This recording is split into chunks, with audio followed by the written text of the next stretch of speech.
Hello, love. You're early. Where's my birthday card, then? Oh, I was only joking. Sorry, is Sarah Jane there? Say again? Sarah Jane? One of your mates from school, is that? No, Sarah Jane. This is her house. Maria, love, I like a laugh, but it's only 9:30 in the morning. I didn't stop working till gone 3. Once I start painting, I can't stop. Try me again a bit later, eh? You can help me get things ready for the party. Sandwiches won't batter themselves. Is Luke there? Who? You're right, love. Maria?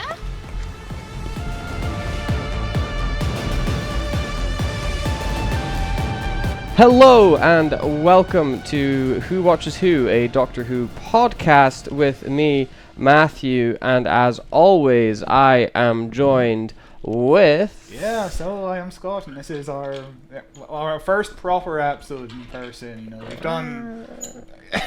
So, driving Davros around. Yeah, as ableist Matthew, we can't do I learned the other day that you can move his arm.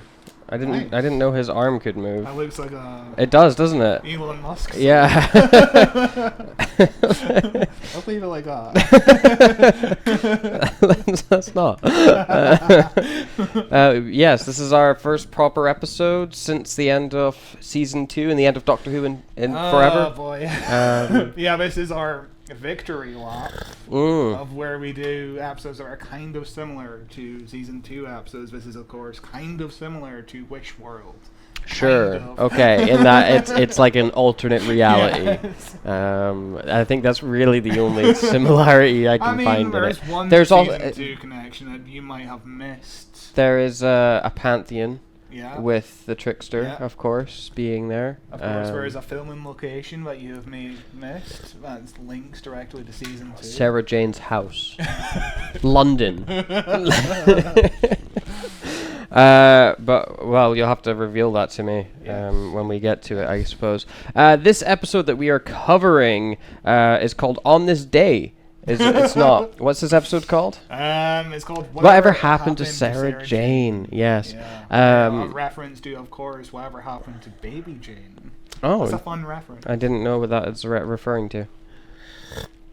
And this episode first aired on the 29th of October 2007 when I was just 7 years old. I was 9. Just, wow. Like 6 weeks away from turning 10. Wow, double digits, grown up. Same age as Bart Simpson. That's why I was so excited to be coming 10. I remember that. Yeah, no, I remember when I was turning 10. I was like, oh my god, it's the same age as Bart. I can go on a skateboard and just ride around. Skateboarding in this Yeah, episode, yeah. I'm not good with skateboards. I don't have the balance for it. I Wow. have whatever Ryan Sinclair has, I think. Oh, really? I used to skateboard. I have a skateboard right over there. That's a longboard, but anyway, this episode aired on a Monday, 17 years, 7 months, and 28 days ago at the time What of the recording. fuck? I remember this episode vividly as it aired. Yeah. No, I don't. Yeah, like it almost being- 18 years ago. No. Yeah, it's a whole adult life. And there is really not much that was going on this day on a Monday. There was one thing that was kind of interesting happening in Argentina. They elected their first female president, Cristina Fernandez de Kirchner. So good for her, I guess. Well, Yeah, I don't know. Unless she was bad, terrible. then Yeah, bad unless for she. her. Unless she was a terrible, terrible person. I have no idea. Other than that, I've got 2 films. One in the US, God. one in the UK. For what is number 1 at the box office in October. We can do the UK first if you'd like, because I think you maybe have a better chance at guessing that Is one. it gonna be spooky themes? No, Okay. unless you're scared of rodents. Oh, Ratatouille. Mhm. Yeah. Ratatouille, classic film. They just announced we're gonna do a Ratatouille 2. Really? That sounds bad. no, that thank that you. doesn't sound like something that needs to Like exist. Ratatouille ends perfectly, you know. Like, Yeah. what are you gonna do? He makes another dish. Okay, but what about in the US? Because I will tell you, it is not Ratatouille, because Ratatouille came out in June Yeah. in the US. I remember waiting a long time for it. I think it came out in Paris before as well. 'Cause I remember going to Paris Disneyland. What a There's posters everywhere for Ratatouille, and I'm like, I can't wait to see it, but it's not out yet. What a different world where films could come out I know. at different times of the year I mean, depending we on do still country. get it, but it's Very, not as very common, rarely, really. yeah. Yeah. You get it more with like smaller release movies, like a Pixar movie that's releasing globally. I remember Incredibles 2 took a while to come out. Really? Because the original release date was near the time of like a big football match. It was Right. like a big English match, and they were like, everybody's going to be watching the football, so there's no point in Mm. releasing it this weekend. So I think we got it like 2 months later, which annoyed me. Yeah. Well, I mean, like Incredibles 2 was fine, so Yeah, it was okay. I think I watched it on DVD. I didn't even see it in cinemas. But yes, the U.S. What Is is it spooky? no? No spooky film. Mm-mm. Okay. I will say the week before, which was like the week ending 28th, the Sunday, it was Saw 4, Okay. but that gets replaced by a different movie come the Monday, which is the 29th. What genre are we talking about?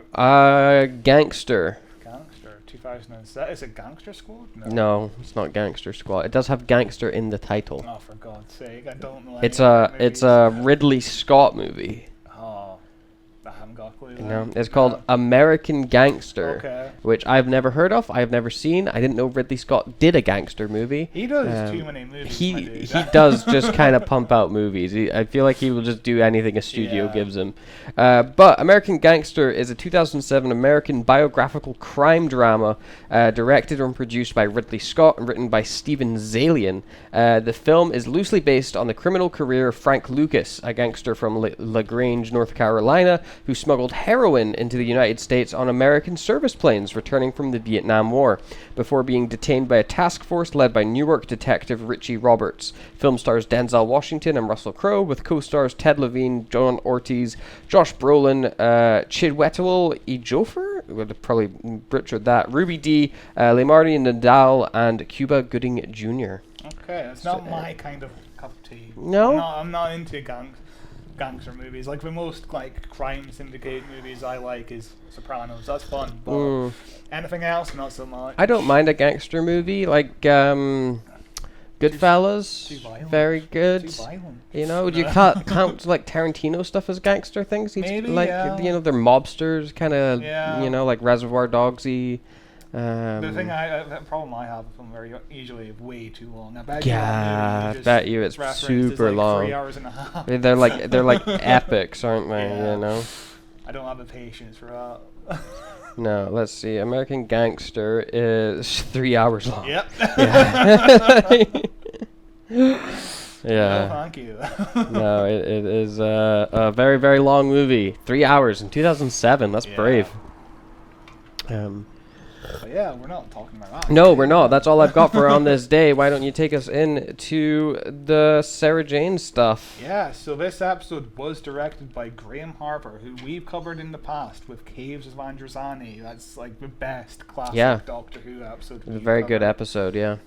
He also did Turn Left, Stolen Earth, Journey's End, and like a million other Doctor Who episodes. He is a fantastic director. There's one shot towards the end of part 1 that is incredible of this Yeah. episode. Yeah. And of course, this was written by Gareth Roberts, who stinky man, but a Thumbs down. decent enough writer, you know. Sure. So when we compliment the writing, we're not talking about the man himself. Russell T Davis's brief for this episode was to make it a slate and light episode. Of course, we have Doctor Who episodes without the Doctor in it. This is the Sarah Jane episode without the Sarah Jane in it. Yeah. Gareth Roberts wanted an emotional storyline, and he had the idea of Sarah Jane dying as a child for a while, which is A weird idea to have. What if Sarah Jane died as a kid? God. You know, this episode aired right before Shaun the Sheep. Can you imagine that tonal whiplash? You need it. I think you need it. You know, you get so traumatized and scared. You need some lighthearted fun to put you to bed. But yeah, that's literally all I have. I could go into Gareth Roberts' history, but I don't fucking want to. No, yeah. Think about that man anymore Yeah. than I have already. No, So. he sucks. So why don't we just dive into the episode then? Whatever happened Yeah. to Sarah Jane? I don't know where I got that name. Sarah Jane Smith. Means nothing to me, love. Positive? Positive. But how could you forget? 1964? School trip, the pier? She fell, she died, and you were with her. What? You lived and she died. Only that wasn't meant to happen. The key moment when everything in the world changed. Andrea, help me! What happened? Take my hand!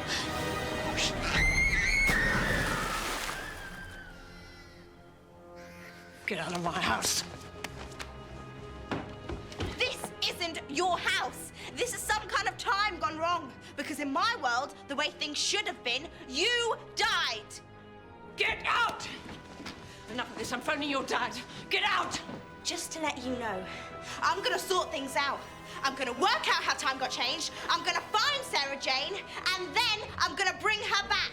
And nothing is gonna stop me. Got some fucking kick-ass skateboard Some cool stuff. skateboard stuff to open the episode with. Yeah, it's very 2007. It's very how do you do, fellas. Yeah, it's kids like skateboarding, right? Skateboarding's cool, even though I feel like in 2007, like skateboarding was maybe cool in the 90s. It wasn't yeah. it was kind of cool. Yeah. I guess in 2000. I don't know. Did I like skate? I didn't really get into skateboarding until I was a teenager. Yeah. You know. As I said, I wasn't into skateboarding, but I did have a friend, you know, one of those like finger skateboards you could have, and he kept on showing me different tricks, and I'm like, That's impressive. but not really. I couldn't do it with my I don't fingers. know, but Yeah. it's less impressive than actual skateboarding. Sure. When you have to balance It's your kind of like entire a body. it's kind of like a fidget toy, isn't Yeah. it? The fingerboard things Like before every fidget day at toys. school, he'd be like, I'm gonna show you this trick, and I'm like, okay, I don't really give a shit. Okay, you're good with your fingers. What is that gonna get you in your life? It's gonna get him. Oh, I mean, he is married with a kid right now. Wow, so. yeah. So it worked out for him then. That's all because of his training. Finally, we've got to see Clyde fall quite a bit, which is Yes. yeah. He's not in Um, this episode much. This episode doesn't have the usual intro introduced in season 2, where he's like, Oh, I'm yeah. gonna show you where Sarah Jane lives. Clyde's not the main character yet. No. This is before they decide it's the Clyde show. He sucks in this episode, though. He Yeah. doesn't feel like Clyde. He feels really rude and mean. Yeah. And that's not the Clyde I know and love. Yeah, you know? I mean, he does have personality problems in season 1, but you know, Mhm. most of the episode is him without Sarah Jane's influence Sure, in his life. So yeah. you could say that Sarah Jane is a good influence in his life or whatever. But he's terrible at skateboarding. Yeah. And what's the main girl's Maria. Maria. Her dad, turns out, is Tony Hawk. Her dad is Tony Hawk. And he is like, hey, I'll show you how to do some skateboards. Does like an ollie and does some basic going up and down the ramps, but it's enough to impress the children that he's around. And Clyde's like, but you're old, you can't skateboard. Skateboarding is a brand new thing. It's not been around for 20 years already. Then they are all like, okay, let's get some pictures. Let's pose for pictures. I do like that Sarah Jane is kind of worried about Luke skateboarding, which Yeah. is interesting because Luke every week fucking faces off like, Against aliens yeah, and but monsters. and- skateboarding is a big no. Oh boy, he might scrape a knee, you know? He might fall off and hit the ground. But yeah, so they pose for pictures and they get their snaps taken, and this is something that's going to be important later on, of Yeah. course, because, you know, we're going to revisit these photographs. And of course, this is a Back to the Future reference. Yeah, with the photos changing. There's a weird moment where she wants to get a photo of just Sarah Jane by herself. I don't understand like, you can have the whole scene with Sarah Jane being like, oh, someone walked over my grave, Yeah. while she's still in the group of people. But I guess just having her by herself is more eerie. Yeah. You know. And then we find out who is walking over her grave. It's the trickster, popping Yes. out from behind a bush. I guess he was taking a leak or something. He was just taking a massive piss, and it was a coincidence. Yeah, you know. You gotta go, you gotta go. Have you ever done it in a bush, in public? Probably, yeah. As an adult? Maybe at like the side of a road. You know? I never just like fancied going out into a bush and doing it. But yeah. So after there, we get Sarah Jane in the house. Yeah, we get Mr. Smith, I Need You, Yes. and we get the 20-second long fanfare, Yep, which happens every time she needs him. I feel like in this episode particularly, especially towards the later end of this episode, which is a kind of a recurring thing in Sarah Jane, padding really comes into force. You know, like the Mr. Smith, I Need You, that's a nice little 20 seconds bit of padding they can stick in there. But then towards the end, they're just like, where's Sarah Jane? Where's Sarah Jane? Where's Sarah Jane? Where's Sarah Jane? There's actually a cut scenes of initially her mum coming home to visit Maria, and Maria just spends the entire time being like, do you not remember Sarah Jane? Do you not? They cut out that scene. Wow, they got even more. They had even more scenes. It gets to a point where it's like, I think we get the point of what's happening. Even the slowest kid, I think, can figure it out. Yeah, by now. they can. It does become a little bit tedious, but Mr. Smith is letting them know that there's an asteroid coming to destroy the planet because it's like hidden from satellites or something. Just behind a cloud, I guess. Or something. I don't know. Yeah, it's undetectable for whatever reason, but they're gonna deal with it, so there's nothing to even worry about. As a ticking time bomb, that's not the worst device. Sure, there's an asteroid coming. Yeah. I think it gets a bit convenient in episode 2 when Maria's like, what happened to all of the bad guys that destroyed the planet before this point? Yeah. And the Trickster's like, I told them to go away. And they listened to you? What else happens? Fucking Luke fucking nerds out because he's a big fat Yeah, nerd. yeah.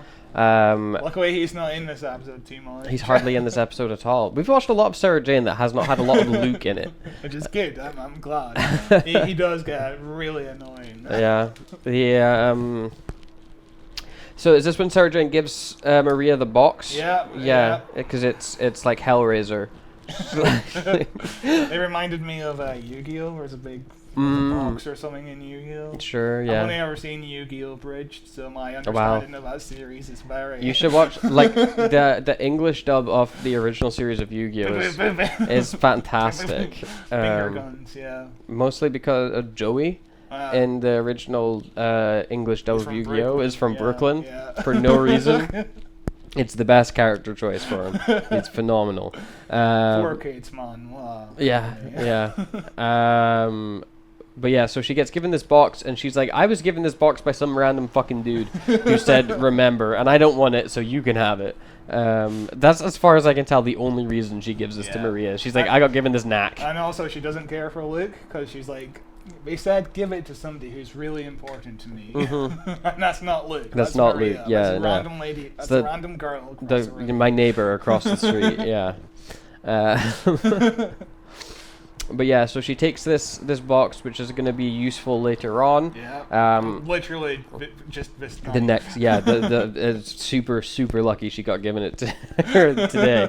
One extra day late, and there's a whole different plot. But she's like fiddling around with it, and it's like this little like puzzle box thing.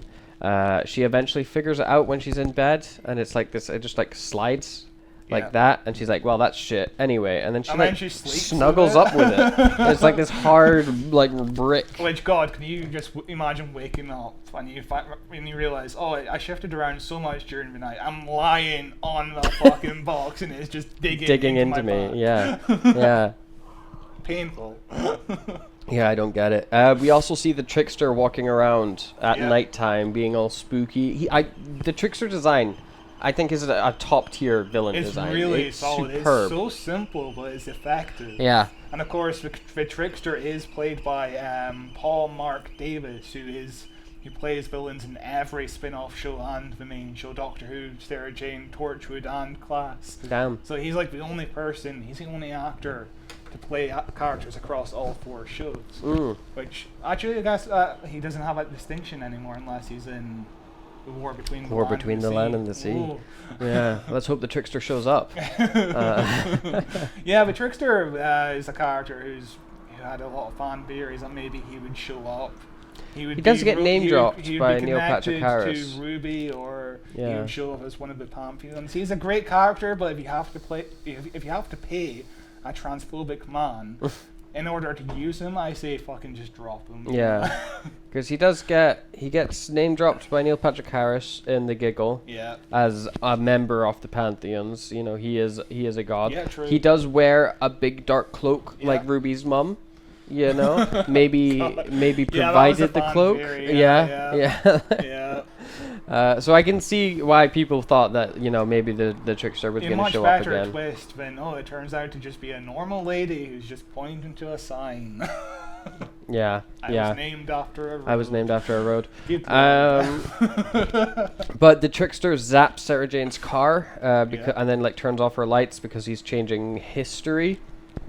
Because that's just something he can do. He's kind of a weirdly powerful but not powerful villain. Yeah. Like he can't kill. He explicitly yeah. cannot just murder somebody. He can't kill. He has to directly trick somebody in their dying Yeah. moments in order to have power, which is fascinating. Yeah, it's such a weirdly specific ability. But that's just who he is. He comes across as threatening, but not too threatening for kids, which is a nice balance. I definitely think he's like a scary villain for kids for sure. Of course, this episode does kick off a trilogy. There's one next season where she goes back in time to visit her parents, and then of course we saw the third one, which is the wedding of Sarah Jane, where something happens and David Tennant shows up, because this show can't go 1 minute without referencing David Tennant. You got to know it's in Doctor Who, and who is Doctor Who? David Tennant. But the Maria wakes up in bed screaming because she's aware that time has changed, I guess, or she gets a weird nightmarish feeling. Yeah, or whispers. I think she hears Yeah. whispers of a trickster. And she wakes up going, Dad! And her dad bursts into the room and is like, are you okay? And she's like, I'm all good, pal. And she's like, okay, cool. And they go back to sleep. And then she wakes up the next day and things start to seem a little bit off. Yeah. Not immediately. Yeah. I think they do a really good job of like trickling out that information. Oh yeah, the information is delivered in such a natural way. Yeah. Like any other show would just have it come across as forced. But it's like she sees plants sitting by the window and she's like, oh, those are new. Yeah. And the dad's like, yeah, Andrea gave it to us when we moved in. Yeah, You know? sign this card for her birthday, by Yeah. the way. It's like, oh, who's Andrea? Feels natural. Yeah, you it's know? like, oh, stop being an idiot. You know who Andrea is. She's like your auntie or something, you know. And then, you sign and then you start to, she's like, oh, I'm going to go see Luke. Dad's like, oh, Luke from school, is that? Oh. Like he's just being a little bit like, you should know who Luke is. You should, who's this Andrea person. It's not until we get across the road. Also, he's skateboarding again. That's No, he's not skateboarding. He brings out a skateboard from the attic. And Yes. then he's got the skateboard on the table. He's spinning the wheel. But it is important to note that he does start skateboarding again because that comes in really important later on when he attacks that alien. Yeah. It's a Chekhov's skateboard. But yeah, so Maria goes across the road to see Sarah Jane. She knocks on the door, and who's there? It's not Sarah Jane. It's her stunt double, Andrea. Andrea, who does look a lot like Sarah Jane. It's good casting. This is Andrea, played by Jane Asher, and she does have a Doctor Who connection before this. She played Susan Foreman, the Doctor's granddaughter. Oh, wow. In a audio parody called "Whatever Happened to Susan Foreman." Oh, wow. So, oh, wow. The connections Yeah, are off. whatever scales happened here. to Susan Foreman? But yeah, Whatever happened to this Sarah is like Jane? a part of a series on BBC Radio 4, I guess. We did Whatever Happened to Popeye, Whatever Happened to Sherlock Holmes. Right. So there's like parodies of different like fictional characters. Weird. What a weird thing for them to do. But yeah, she is most famous. She's been an actress since she was a child, but she's probably most famous for being she dated Paul McCartney between 1963 and 1967. There's like 12 Beatles songs which are about her. Wow. So if you're a Beatles fan, you probably know who she is. 'Cause Yeah. I imagine she's heavily debated within that community. That's crazy. That's like peak Yeah. Beatles Yeah. time to be dating one of the Beatles. My goodness. Yeah. Yeah. She gets asked about her connection to Paul McCartney quite a lot, and she's like, "I fucking dated him 50 years ago. Yeah. Stop asking me." Way about back it. in That's insulting. way back in the 60s. I have my own career. What yeah. the fuck? Yeah. That would be annoying for sure. But yeah, Beatles fans are weird. Yeah. Yeah. But that's interesting. So, and this is where the start of the repetition begins in this episode, where Maria's kind of world is falling apart, which I think starts off really, really well, Yeah. where she's, she goes back to her dad. She's like confronting her dad about it. She goes back to Maria. She's goes on her phone. Yeah. Her super modern, cool phone that she's flicking through. She's got so many people's phone numbers. Yeah, which I have like maybe 10 people's phone numbers. I have a decent amount of people's phone numbers in my phone, but I don't know any of them, and I don't know who they are. They're just like, because I've had the same phone number since I was like a teenager. Okay. I've just kept it on, so I've got like all these people's numbers who I'm like, I don't even know why I'm still. If this is even a valid number. I you know? never had any friends, so I never collected any. Classic. But Maria knows Clyde's phone number off by heart, which is weird because I think it's a pretty normal thing. It's weird that it's only Clyde she knows. Yeah. She doesn't know Sarah Jane's number off by heart. She doesn't know Luke's number off by heart. they know a phone number off by heart when you could just speed dial them. That's weird. Is it? I don't know. I don't even know my own phone number. Wow, I know off my by phone heart. number. I know the last 2 digits. I That's know it. I know my entire phone number off by heart. Okay, go ahead. Yeah. Go ahead. No, I'm not gonna say it. I'm not gonna say it on air. Are you I'm kidding gonna me? give us your credit card number at the same time. I know my national insurance off by heart Okay, as well. go ahead. Yeah. But yeah, the photos are altered by Mm-hmm. like Back to the Future, where she's going through them on her very modern laptop. Very modern laptop. And the photos are all with Andrea instead. And we find out when she phones Clyde as well that they're not friends. Yeah. He's like, I just bumped into you at the skate park and then Yeah. posed for photos with you. There's a lot of parallels between this and the last Sarah Jane Adventures episode we did, the Curse of Clyde Langer. Yeah. Where we have scenes with him in bed as the curse is being activated, and we have scenes of him trying to phone Luke. And, Going over to Sarah Jane's house and things Yeah. aren't right, you know, there is some interesting, although I guess it's kind of similar ideas of reality changing, yeah. you know, and people not believing you or not. I guess this could also be like a 73 yards connection. Better than 73 yards? Yeah, I would say so. More coherent. more coherent for sure. you It know. doesn't have a weird last minute shift. Yeah. Yeah, I'd say it's pretty consistent. But yeah, to be like a 12-year-old and to have to deal with the fact that the lady who saves the universe with you every week is missing, and you have to be the only person to save the universe, and Everybody like, thinks you're crazy. yeah, Yeah. that's gotta be stressful. That's Sure. that's difficult. It's a good setup for a like a horror story sort of thing, you know, where like she just is crazy, or Yeah. you know, you're left. It's one of the things I found interesting watching this episode was the idea or the moral complexities that come in to this episode throughout. I'm like, this is a CBBC show. This is for children. The last and 15 minutes of part 2 are brutal. yeah, it's like you're dealing with some really complex moral dilemmas here. Yeah, and it doesn't like sugarcoat it too much. It's No, like, I think it's no, you have to kill yourself to save the universe, Andrea. I think it handles it pretty well. I kept thinking the entire time that they were going to try and find a way where they're like, oh, Andrea can live actually. Yeah. It's going to be okay. You know, they're going to find a way for both of them to do it. But then they continuously made Andrea make villainous choices, and I was like, she has to die. I like that she's a complicated character. Yeah. You understand her motives. Yeah. She just wants to survive. You know? Yeah. She doesn't want to be forgotten, which is heartbreaking. Yeah, no, it's pretty great. It's a really complex time. What's next in the episode? But yeah, up to this point? Maria goes back over to Andrea's house, and we get a really good handheld sequence where she's running into the house. And That scene's so funny. She's like, "Oh, hi, Andrea. You ready to help me out? Whatever." And barges her way But in. the thing with Graham Harper is he fucking loves to move the camera. Most people just like to put the camera on a tripod and maybe it'll tilt left or right, but Graham Harper always loves to move the camera, even when he was doing Caves of Androzani. That sequence where the villain in Caves of Androzani his mask has been taken off and he's rummaging around in the ground trying to find it. Yeah. Fucking great sequence. No. He's a really good director. For sure.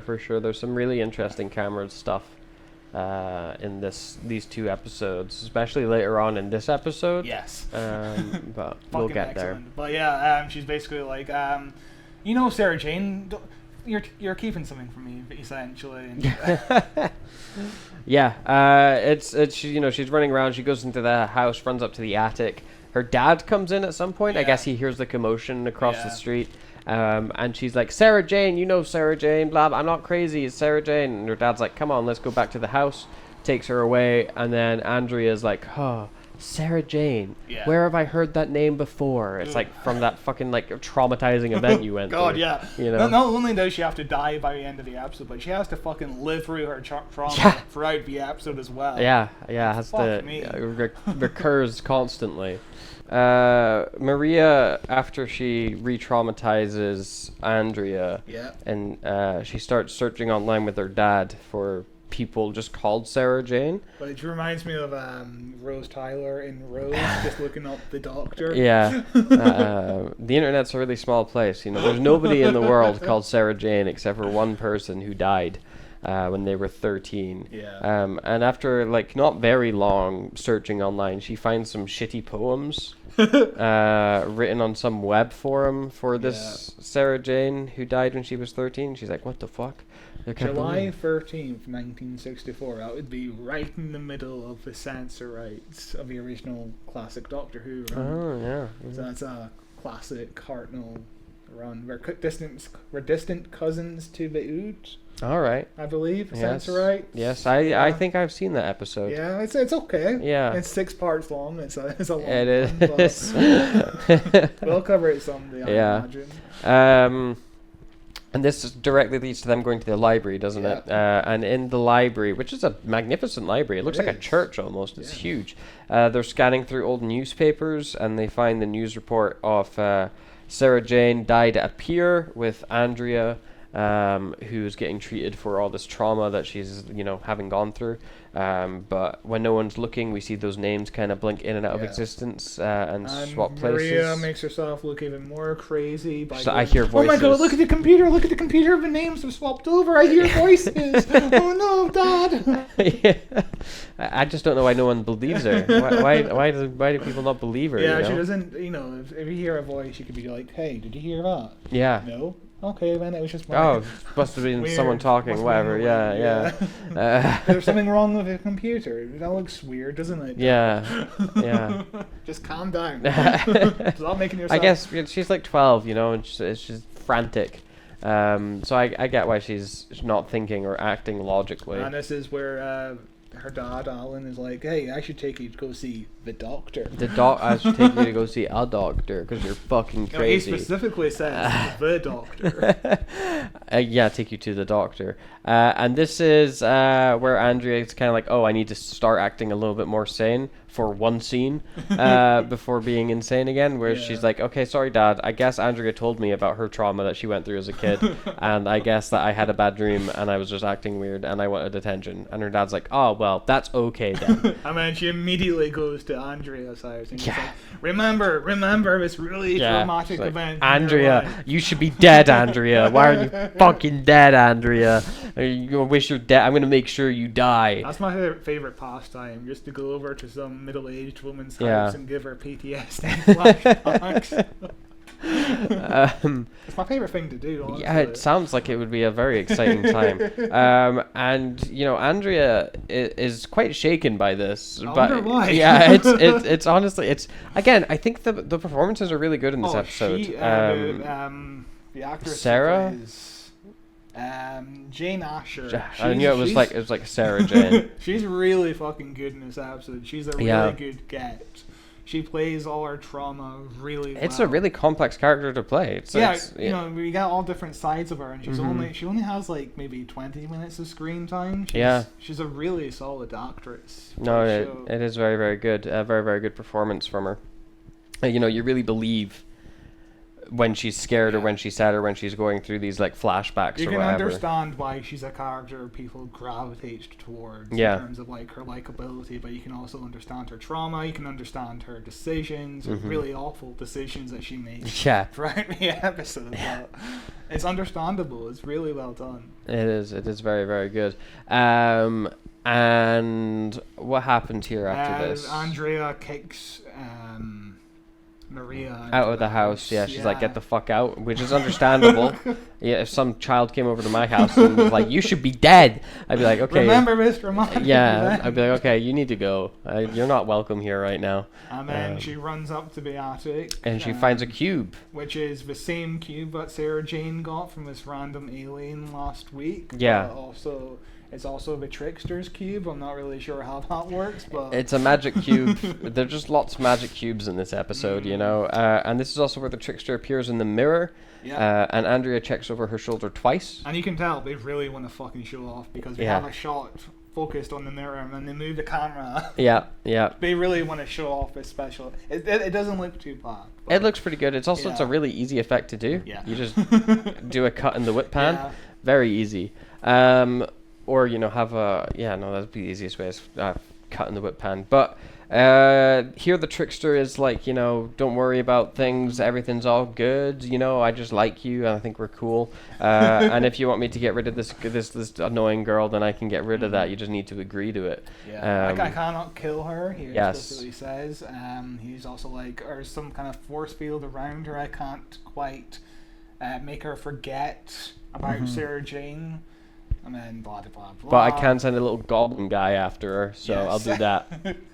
And this is where Maria kind of figures out the cube. She's Yeah. like, oh, the cube's been protecting Yeah, me and for she's somehow. Like, I'm so thick. And Yeah. it's like, yeah, that's what we've been saying all along. Yeah, and she goes to be like, hey, Dad, look, it's the cube, as if that would make him believe her, Yeah. you know? But he does need to know the cube exists. Yes. So it's And well, he just finds it on the floor, though, you know, like. yeah. But the little goblin guy shows up, which is a fun little alien design. Yeah, this is a Grask.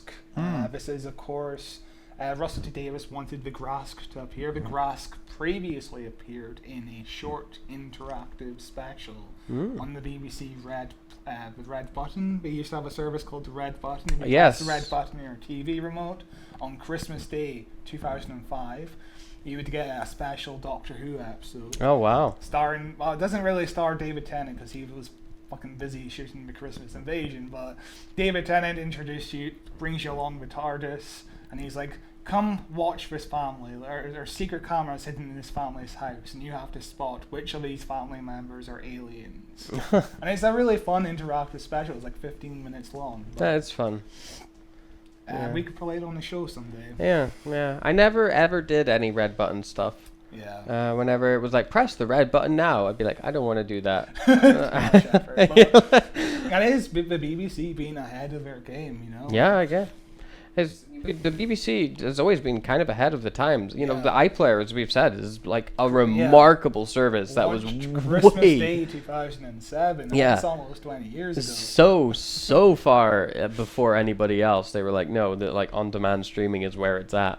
But of course, the Grask here is played by Jimmy V, who previously played the Mox the Balhoun, the Space Pig, and Banana Cafalata. Oh yes, okay. I wonder if dwarf actors would get the same kind of roles on the show these days. When was the last time we've seen a dwarf actor in an alien costume? It's been a while. Usually it's like Maybe- puppet or CGI. Yeah, I was going to say beep the meat. Beep the meat. Beep the meat. But, Yeah. that was puppetry, wasn't it? Puppetry, then CGI as well. It's a shame because It is a shame. There was actually, it's a really interesting listen. There's a wrestler ex-wrestler called Hornswoggle. Okay. He's a dwarf. And he did an interview with a guy called Chris Van Vliet, who does a lot of wrestling interviews. And in that, he was talking about how he dislikes Peter Dinklage specifically, because Peter Dinklage was like very against hiring dwarf actors to play dwarfs and magical creatures and whatnot, because they should be just getting regular roles. And his attitude towards it was, we just need jobs. Yeah. It was like, you know, like, are you going to pay me? Am I getting to be on screen? Awesome. Give me that job. We're already facing you know? prejudice. Exactly, we yeah. just need a job. Yeah, he was like, I just want to Yeah. work. I want to be able to go out and do stuff and, you know, pay my bills and have a living. Yeah. And if you want me to play this role, then awesome, I will play that role. You know, it's just Yeah. a job. And, you know, it's just all you're doing is making it I harder for me to get a Yeah, job. at the same time, I can understand Peter Dinklage's point. 'cause Sure, but- most dwarf actors do wind up playing fictional creatures, which Uh-huh. is a shame. Cause, But then Peter Dinklage is the only one that ends up playing, like, yeah. regular Whereas with human Warwick beings. Davis actually, yeah? he has a theater company specifically for small actors. which Nice. is really nice. Warwick Davis seems like a decent. Yeah, he seems like a lovely guy. He has a great sitcom called Life's Too Short, Oh, really? which is created by Ricky Gervais, which Oh. a bit of a dick person, but you know, Ricky- it's a really funny show. It's like Life's Too Short is the reason why Liam Neeson is now doing comedies. No. Because Liam Neeson had a famous scene in Life's Too Short. Okay, And he interesting. is really funny in that show. But I'm of looking course, forward to The Naked Gun. Yeah. It looks really It fun. looks like it's I gonna be haven't great. seen the original trilogy or the TV show, but I'm really looking forward to this Naked Gun movie. I've seen the first one a couple times. Ah. It's very good. A few jokes maybe haven't aged great. But Jimmy V also played some goblins in Harry Potter, and he wound up replacing Kenny Baker as R2-D2 in The Last Oh, wow. Jedi. So Hmm. he's doing quite well for himself, I think. Interesting. There was still a little person inside R2-D2? Yeah, in The Last Jedi at least. I'm not sure about. Yeah, I suppose maybe that's don't just think he wasn't in The Rise of Skywalker, but he did do Solo as well as Escalanus aliens. interesting. Well, yeah, you know, give little people work. Yeah. We need more little people and things.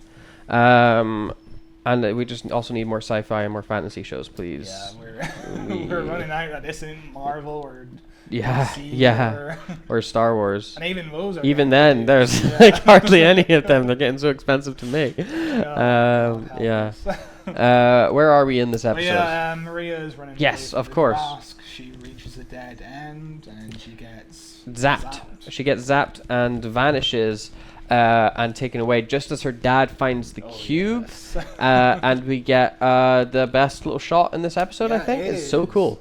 You know, they just had an hour to fuck around with the cameras, slap on a wide fish angle lens. there, Yep. And it looks fucking fun as fuck. It looks so cool. It's so trippy. It's so. It's like that sequence in the Robot Revolution from season 2, from the Shidigawa era. Yeah. Yes. Yes. Yeah, Yes. It except is. It Yeah. doesn't go Technicolor because obviously we didn't have a budget for it, but it still looks impressive as fuck. Yeah. Yeah. No, it's really cool. It's really fun. And this is where reality shifts again. And in this world now, Maria was never born. Yeah. And her parent. What happened? What in the regular reality? What happened to Maria's mom? Are they just divorced in Yeah, that they're just reality as well? divorced, Yeah. Okay. but They divorced in at the exact same point in this reality now. Yeah. And It's, she's like, if we had a kid, maybe we would have lasted longer. but and it's like, obviously no, that's not it's true at all. exactly You the just, same. yeah, you wouldn't have lasted any longer. Although apparently, you know, your relationship's still pretty solid. Yeah, so you're just she's gonna just- pop around to your Yeah. ex-husband's house. Uninvited as well. Yeah. She just lets herself in. Let's go across the street to your neighbor's house. Yeah. Weird. Yeah. Let's. Yeah. Oh well. It's good to stay friends, I guess. But of course, So Maria's in like a cloud city Yeah. thing. Weird. It's a kind of trippy. It's like a labyrinth. yeah, Esque sort of effect with them walking through these like weird stair things. I dig it. Yeah, It's not the worst effect. You know, it is a CBBC show, so Yeah. we're dealing with a really fucking low budget here, but it looks decent enough. Yeah, it's pretty good, and I don't really understand what it's supposed to be, but it's there. I think it's the time tunnel. We keep hearing references Okay. to the time tunnel. That from makes Doctor sense. Who. I think this is the actual time tunnel. Even though it's not a tunnel, it's like Yeah. a path. But yeah, eventually Maria breaks free and falls into the 60s. Yeah, 64. And conveniently falls straight into the episode Lux. where she Yeah. pops into the cinema to it's the same pier as we used in Lux. yes. But you know, the Doctor Who's got a bigger budget now, still using those same locations. Using they've a been using for 20 CBBC years. location, yeah. But I think this location was also in Invasion of the Bane, the pilot episode of Sarah Jane. It's also in Torchwood. So they've used this location quite often. You know, there's not too many locations they can use in Cardiff. Yeah. But at the pier, she conveniently bumps into Sarah Jane and Andrea as children right before one of them I is guess going it to would die. make sense because it was the last place the Grask was, Yeah, I sure. guess. Yeah. You know, before it kidnapped Sarah Jane. Yeah, So it's like, so it's like default to last Yeah. location. And that is the cliffhanger for episode 1. Is, hey, I'm Sarah Jane. And she's like 12 years old, child, in the 60s. And we end episode 1 there. I think it's a solid episode. I think, like, as I said earlier, with most Sarah Jane episodes, you find episode 1 tends to be, we set up what's going to happen, and then we still have half the episode to just kind we're of just spinning our wheels wait, for the next yeah. half and then waiting for the cliffhanger, which Yeah. is, to be fair, most classic Doctor Who as well. And then part 2 tends to be like, we solved the problem too quickly, and now we just got to hang around. But it's a really solid episode 1, and we're going to jump straight into episode 2, I believe, in this episode. So don't go anywhere. We're going to watch episode 2 of the Sarah Jane Adventures. Whatever happened to Sarah Jane? Wow. It's actually episode 8.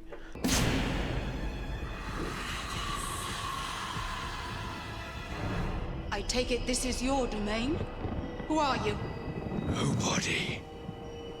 I am nothing. Any chance you could be a bit less cryptic? It's hard for me to make you understand. Ephemeral minds are so limited. Behold. As you can see, I have no self. I exist only to bring disorder. That is my purpose. But why? Chaos is my blood, and air, and food.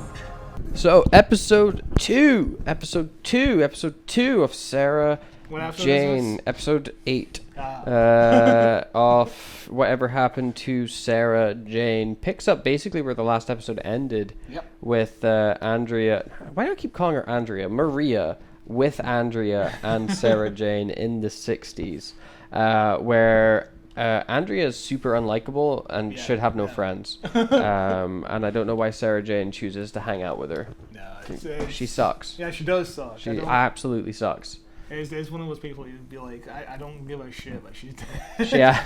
no trauma for me. No, thank you. But I also, this scene is kind of pointless. Like, Yeah, as Maria trying to warn her, them both not to go to the edge of the pier, but they do it anyway. yeah, they So there's but, you know, it's because it doesn't help that she makes herself look crazy. You know? yeah, but that's kind of Maria's like go-to method is seem insane and like just expect everyone to take what you say on face value. But yeah, so she's like, don't go that way, Sarah Jane. You know, like you'll die. And Sarah Jane's like, what? And then Like, I don't know, find somebody who works at the pier and be like, hey, they're going to yeah, go, they're breaking into the Yeah. pier and try and stop them. Yeah. easy. But you know, they don't listen, and then Maria gets taken away by the little Grask guy again, and this way she's then taken into a white liminal space, which is where grown-up Sarah Jane is. So that's convenient that they were like this infinite void. Yeah. I'm just gonna put you Exactly right the next same. to her. Yeah. So you can both scheme how to get out of there. Yeah. You can't just keep them separated. No. No, that would be too much. It's always a good idea when your villain is like, yeah, let's put these two characters together and not Yes. keep any eye on them. No, let's put them together, leave them alone. My plan is working flawlessly. There also is a scene now with Maria's dad and his ex-wife, which also sucks. She's also unlikable and doesn't believe him.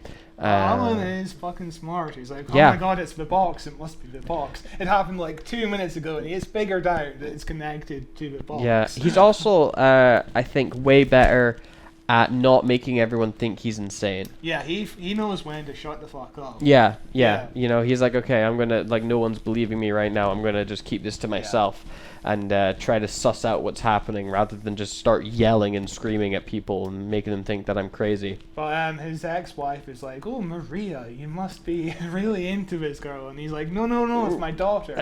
Oh, yeah, you must be fucking her. Yeah. His ex-wife is obsessed with him. Also, their relationship is strange. I guess it's healthy. Yeah. I suppose. I mean, who am I to judge? You know, I don't know. But like, she helped him move into this house. She took photos of him and Andrea from across the street. But also, She just hops around whenever she wants. She's going to this party with him. She doesn't seem likable enough to be friends. You know? Yeah. Sometimes I understand, you know, a breakup, a relationship isn't going to work out, but you're still friends. Yeah. But I don't see these two being friends.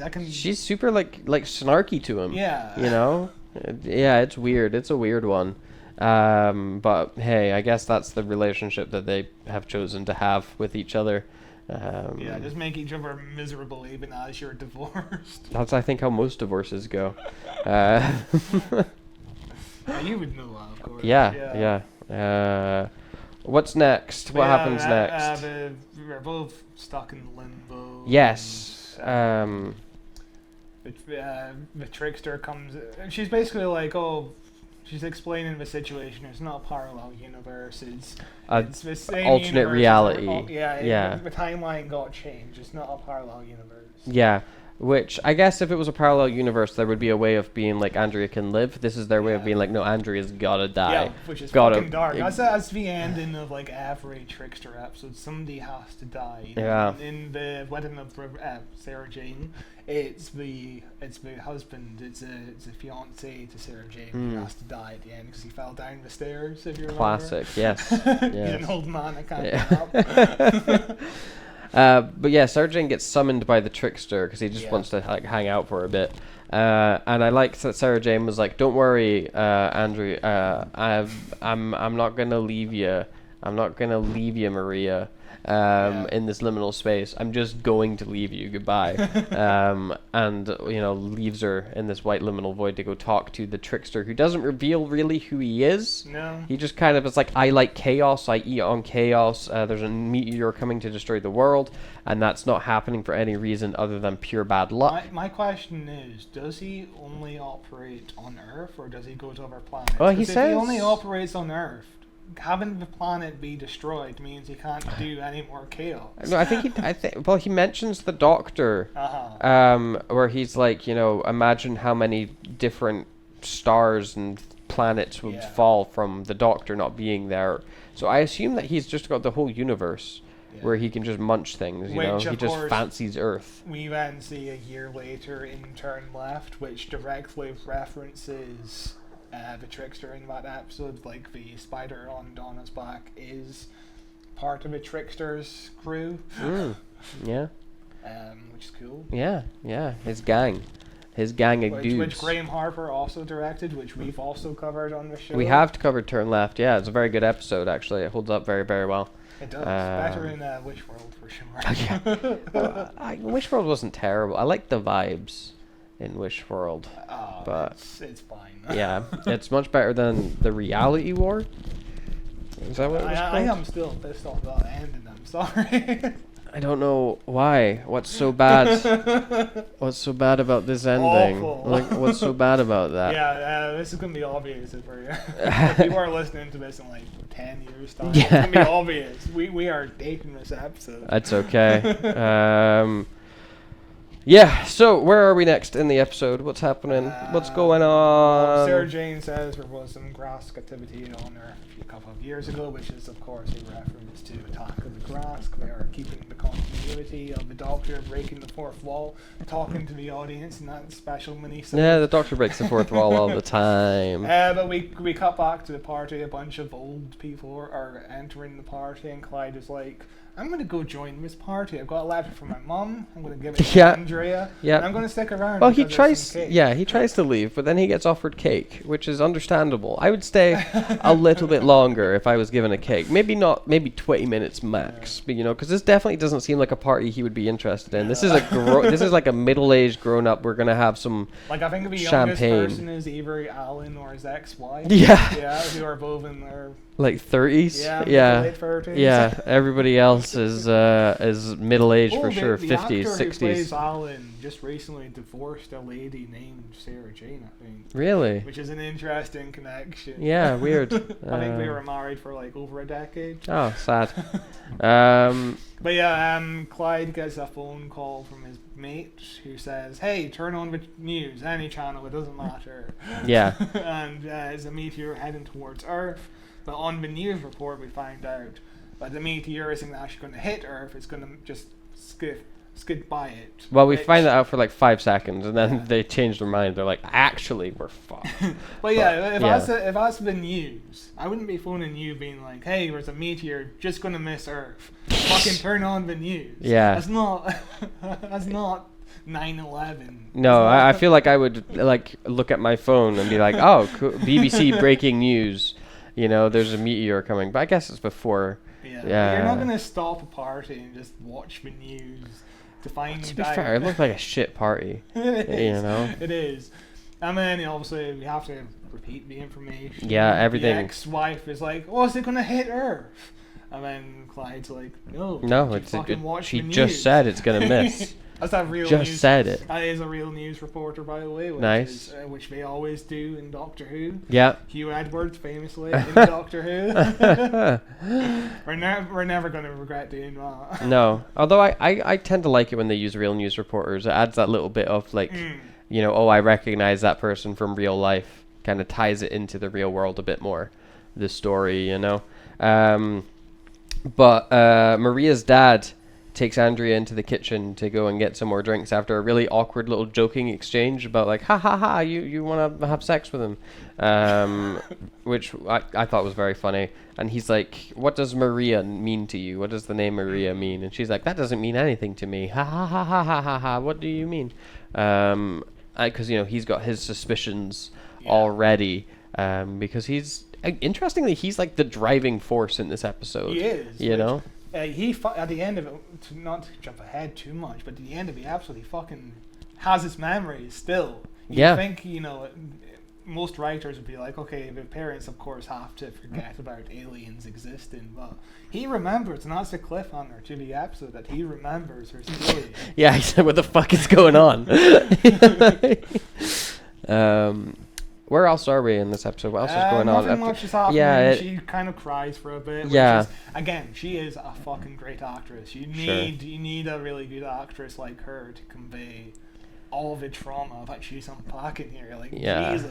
I think it's this one is like episode 2s have the reverse problems from episode 1, where the first half is wheel spinning, and then the second half is the conclusion, and then it's the resolution. Whereas the first half is, set up and then wheel spin. You get this like lovely wheel spin crossover.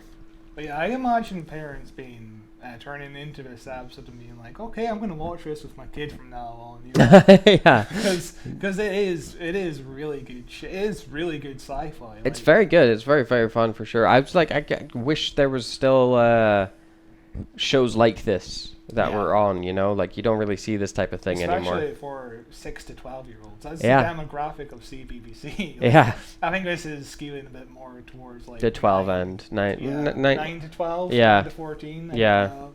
The more grown up side. You do need like more grown up shows. Sure. Kids channels. I don't think there's anything that CBBC are doing. I don't know what. They don't have a budget these days, do they?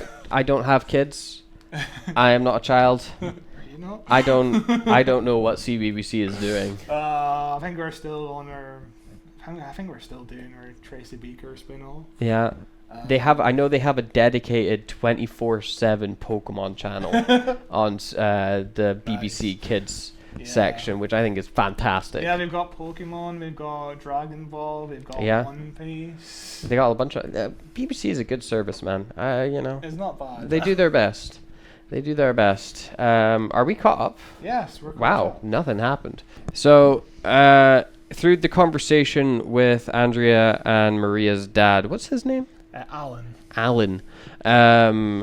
We end up going into like a flashback where Andrea is telling the story of how she met the trickster, where she's like hanging off the pier, or she like falls off the pier really weirdly. Yeah. She just kind of like was like, "Whoa!" and just falls. Yeah, there was like a gate. Yeah.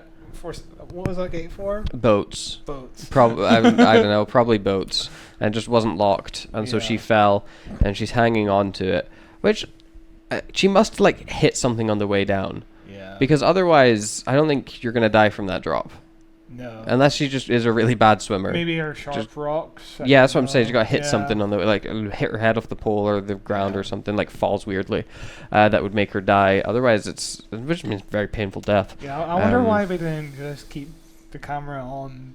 Yeah, just let's see how it happened. I'm sure that would be traumatizing for children. But so she hears a voice from the trickster being like, "You don't have to die right now. Somebody has to die, but it doesn't have to be you. If you just say the words, just say that you want to live. Just say yes, then I can swap you out for somebody else, and everything's gonna be fine. You'll live." She says yes, obviously, because she's about to die and she doesn't want to die. And also, she's 13. yeah, exactly, yeah. Is an understandable decision that she makes in this episode. Yeah, no, it really is. And then she swaps places with Sarah Jane, and she's like, "What the fuck happened?" Sarah Jane falls to her death, and the trickster is like, "Yo, take this cube. I Have will this always be with cube. you. I'm gonna when watch you're you." waking and you're sleeping, Yeah. I will always be with you. Yeah, I'm gonna watch you forever now." I was scared of Santa as a kid because he said the same thing. Really? Like, And he Jesus. knows when you're sleeping. He knows when you're Yeah. awake. That's creepy. He knows if you've been bad or good, so be good for goodness That's sake. creepy. You know? Yeah. Isn't that creepy? He's like a demigod. He's a pantheon. Yeah. They should do that as a Christmas special. They had Nick Frost as Santa. True. Yeah. Bring him back. Yeah. Maybe he's too busy being Hagrid these days. Yeah. He's also in How to Train Your Dragon, For God's sake. the live action one. He's quite good in it. Yikes. Yeah. He's getting some good roles, you know. I miss the old Nick Frost. But when he was just doing Simon Pegg comedies. Yeah. I like he's branching out, being his own actor. It's good. Anyway, Speaking of the Kinks, the Kinks were playing Yes. in this episode, and Yes. there's a really good show called Mr. Sloan, which was on Sky Atlantic like a decade ago. It's set in the 60s. It's got the theme song by the Kinks. It's a really fucking good show. It only got one season after being cancelled. classic. But it's a dark comedy. Hmm. It's really good. It's got Olivia Colman in it as well. I would recommend it. It's like a one season wonder. I really like that show. Nice. I've never heard of it. He just recently divorced and he's kind of suicidal. It's a really funny show. It sounds hilarious. So after the flashback, we go back into the attic where, you know, the dad is like, "Yo, like what you've done is kind of wrong and kind of weird." But the trickster shows up again and is like, "I can get rid of the dad for you if you like." And Andrea's like, "Yeah, fuck it, do it. Why not?" Yeah, the world is ending. Yeah. But yeah, let's. Yeah, there's a either meteor. way, you're gonna die. Yeah. That's kind of where the moral dilemma kind of is decided for her. It's like, do you want to die now and everyone dies, or do you want to die earlier and everyone lives? It's like, oh well, there's clearly a right choice, isn't there? But she says like, "Oh yeah, okay, I'm gonna get rid of the dad," and then she just kind of like walks up to him, like limply grabs his arm, takes the cube out and throws it. It's such a weird, awkward bit. She overpowered him, you know. Yeah, you really Hey, put up a fight. 15-year-old He was woman. like, "What's going on?" And this leads to he just runs away because the little fucking the Grask shows up, appeared. to take him. The Grask chases him down the stairs. The ex-wife sees Alan being chased by the Grask, and then she has to tell the whole party she just saw her ex-husband being chased by a dwarf in a suit. Yeah, I think which is a line that feels like it should have been cut. it's alright. I think it's weird. the line before I think is very funny when she sees them run down the Just stairs. ridiculous. That's just ridiculous. Like I think you leave it at that. Like Yeah. that is a funny like one-liner joke, which I think is a pretty solid little bit. But her being like, "Oh, it's a dwarf in a suit," that's the weirdest thing I've seen. Not the fact that he has like a big goblin head. That's just a suit. But it's okay because her dad grabs the skateboard from earlier, and just fucking knocks him out. He just like barrels into him and crashes into the ground. Maybe it is another Back to the Future reference. Yeah. Skateboard. Yeah, maybe.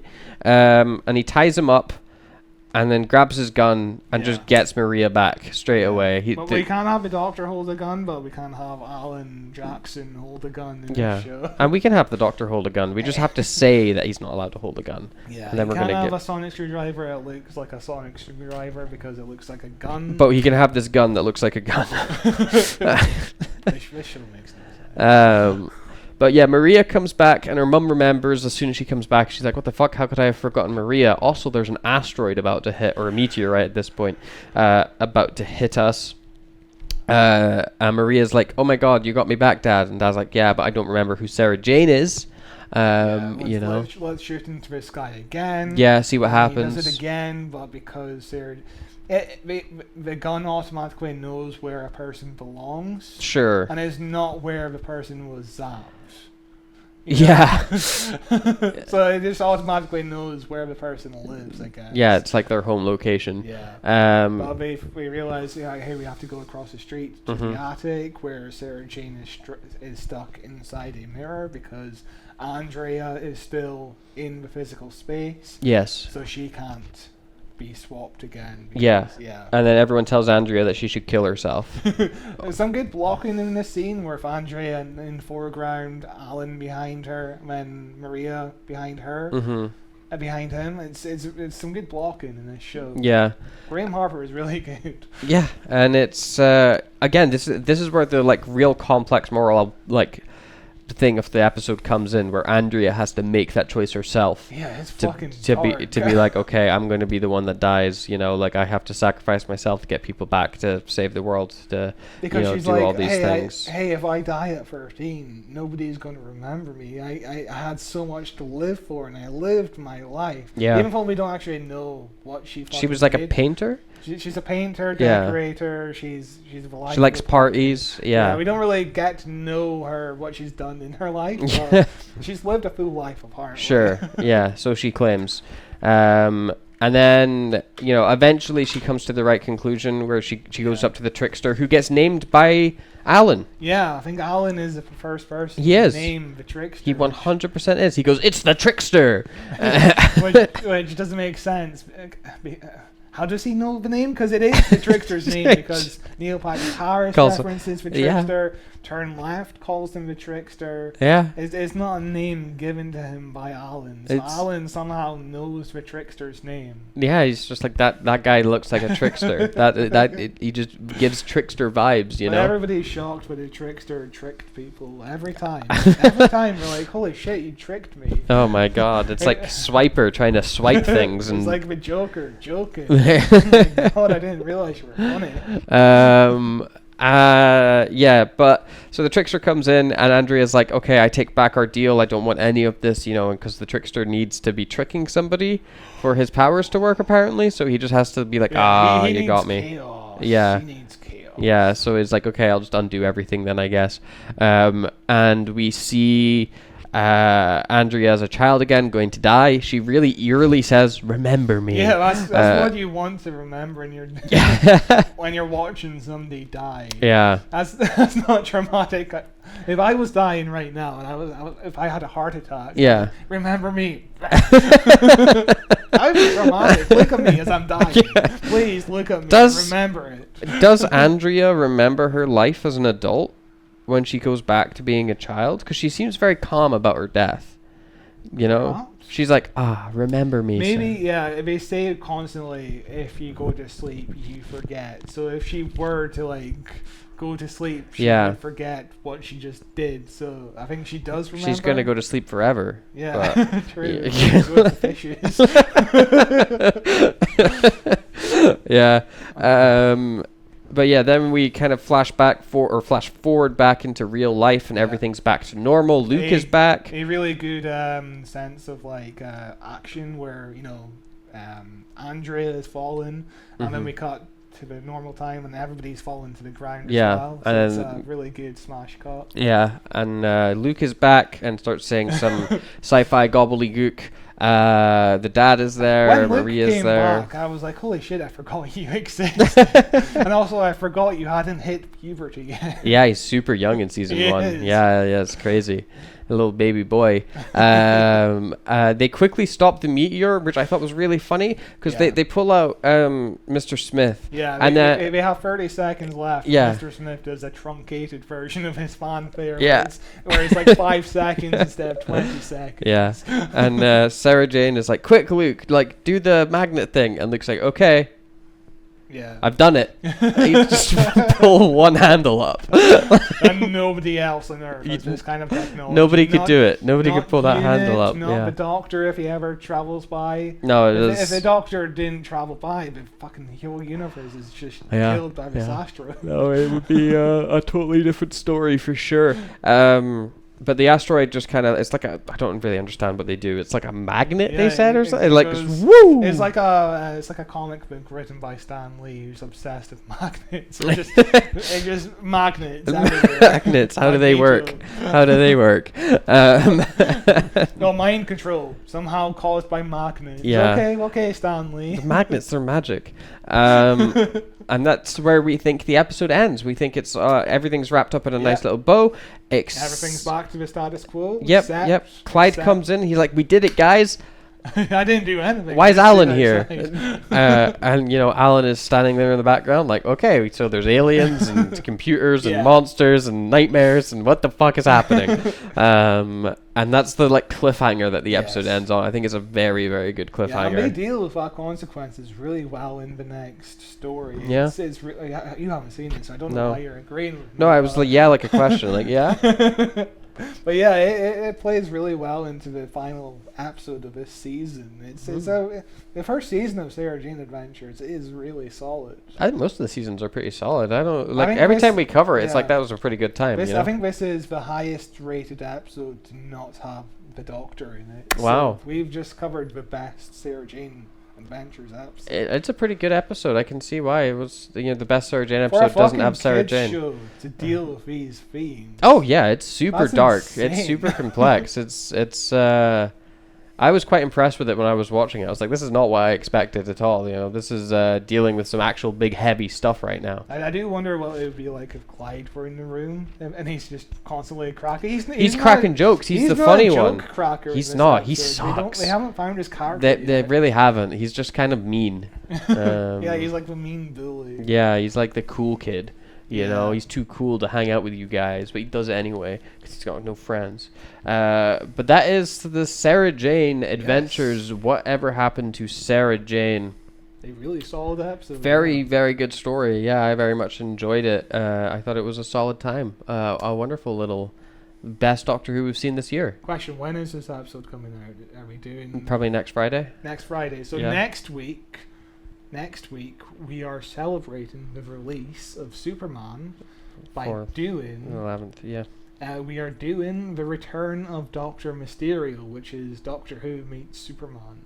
So it's we're doing it for the new Superman movie, which I'm looking forward to. I'm really looking forward I'm to really this looking new forward to Superman as well. Superman and Fantastic Four, I think both look Yeah, fantastic. fingers crossed Excellent. they are both really good. Yeah. And we need some spice in the superhero stuff. Yeah, there's some good looking horror films coming out as well. There's like a lot of things coming out yeah. in cinema where I'm like, ooh, Yeah.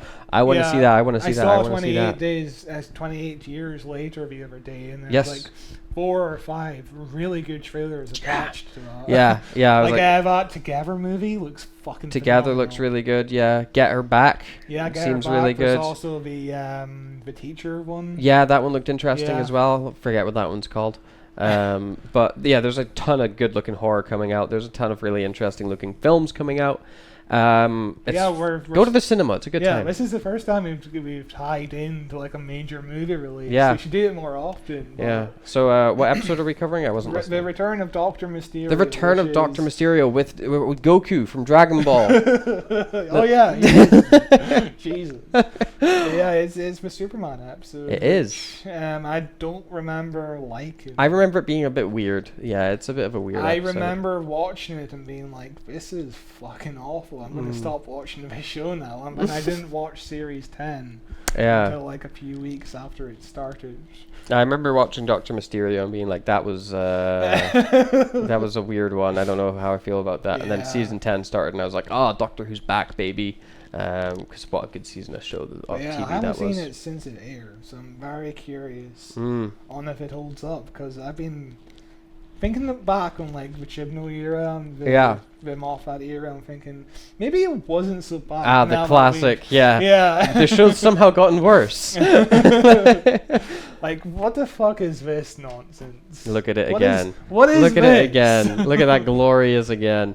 Billy Piper is the Doctor? Question mark.